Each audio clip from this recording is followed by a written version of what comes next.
नमस्कार शुभ सकाळ। आज जानुआरी मास 3 तारिख शनिवार। आपणक भल पाइबा और आशीर्वाद स्वरूप गोटे गोटे लाइक करी दियंतु एवं नुआ होइथिले चैनल को सब्सक्राइब करी पाखरे थिबा बेल आइकन को क्लिक करी दियंतु। मु आज आपण मानक पई केतगटी गुरुत्वपूर्ण खबर आणुची। आजिर प्रथम खबर, ए वर्ष आकाश रे देखा जिवो सुपर मून और माइक्रोमून भली महाजागतिक दृश्य ए वर्ष आकाश रे दृश्यमान हेबो। जानुआरी 3 तारिख रे एही दृश्य को खाली आखि रे देखा हेबो। चलित वर्ष एहा 2 रु 3 थर घटिबाकू जाउची। परवर्ती खबर, पुरी दुर्घटना रे 5 वर्षीय नाबालकर मृत्यु को नै उत्तेजना देखा देइची। मेडिकल छकरे मृतदेह रखी स्थानीय लोक धारणा रे बसिथिले। न्याय दाबी रे टायर जाली रास्ता अवरोध करथिले। एसपी पहुंची लोकन को बुझासुझा करथिले। शुक्रवार पूर्वाह्न रे पुरी बड़दाण्ड बड़गंडी छकरे बोलेरो और स्कूटी मध्य धक्का हेबारु जणे नाबालकर मृत्यु होइथिला बेले 2 जण आहत होइचंती। परवर्ती खबर, पुरी दुर्घटना रे 5 वर्षीय नाबालकर मृत्यु को नै सहायता राशि घोषणा। 4 लाख टंकार सहायता घोषणा कले मुख्यमंत्री मोहन चरण माझी। गभीर शोक प्रकाश सह सीएमआरएफ रु 4 लाख सहायता घोषणा करिसंती। बळगंडी छकरे स्कूटी रे जेजबापा सह जिला बेले दुर्घटना घटिथिला। बोलेरो धक्का 5 वर्षीय नातीर मृत्यु सह जेजबापा गुरुतर अछंती। परवर्ती खबर, खंडगिरी माघ मेला पई लागिब 100टी सीसीटीवी। बीएमसी रो प्रस्तुति बैठक परे मेयर सुलोचना दास सूचना। चोरी रोकिबा पई अधिक पुलिस फोर्स मुतयन कराजिब। साधु संतक पई रहिबा खाइबा और शौचालय व्यवस्था हेबो। मोट 7टा पेंडाल ले यात्रा परिवेषण हेबो बोली कहिसंती मेयर। यात्रा रे अश्लील नृत्य परिवेषण करि परिबे नाही। परवर्ती खबर, जानुआरी 10 तारिख रु मिलिब ग्रीन स्टिकर। ए नै घोषणा करिछि राज्य परिवहन विभाग।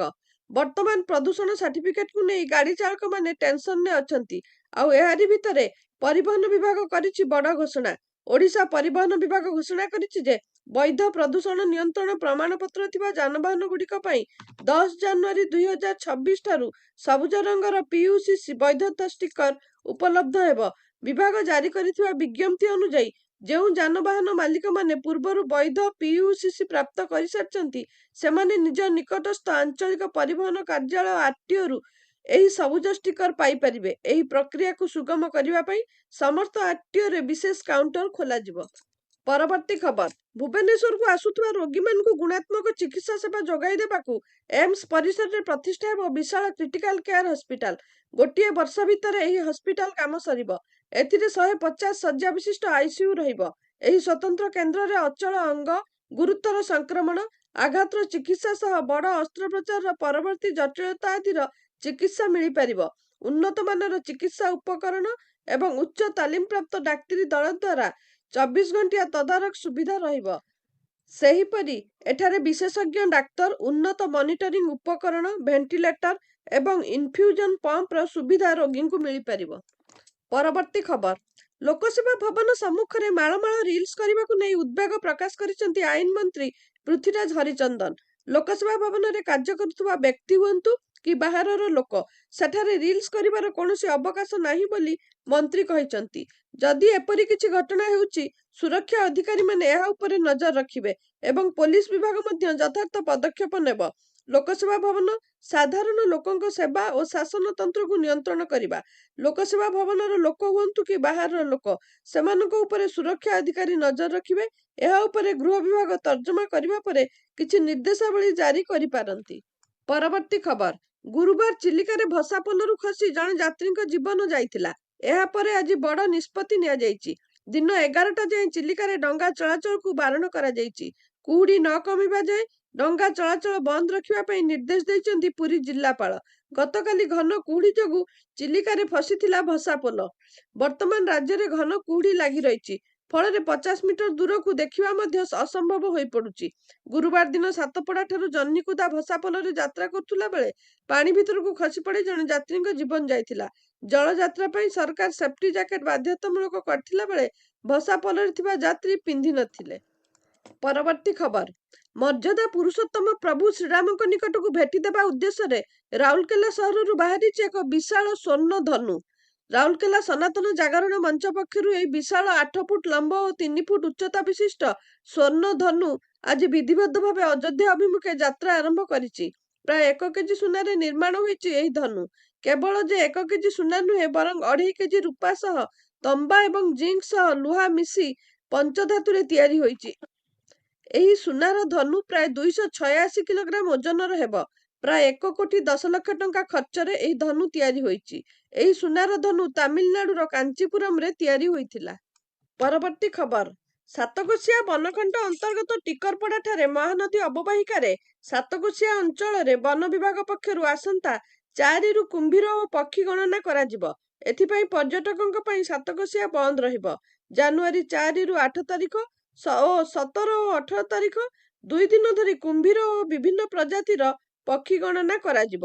ଗଣନା ସମୟରେ ପର୍ଯ୍ୟଟକ ଟିକରପଡା ମହାନଦୀର ଅବବାହିକା ଓ ଶିଶୁପଦର ଡ୍ୟାମ ଅଞ୍ଚଳ ପରିଦର୍ଶନ ଉପରେ କଟକଣା ଜାରି କରାଯାଇଛି। ରାଜ୍ୟର 4ଟି ବନଖଣ୍ଡ କର୍ମଚାରୀ ଏହି ଗଣନାରେ ସାମିଲ ହେବେ।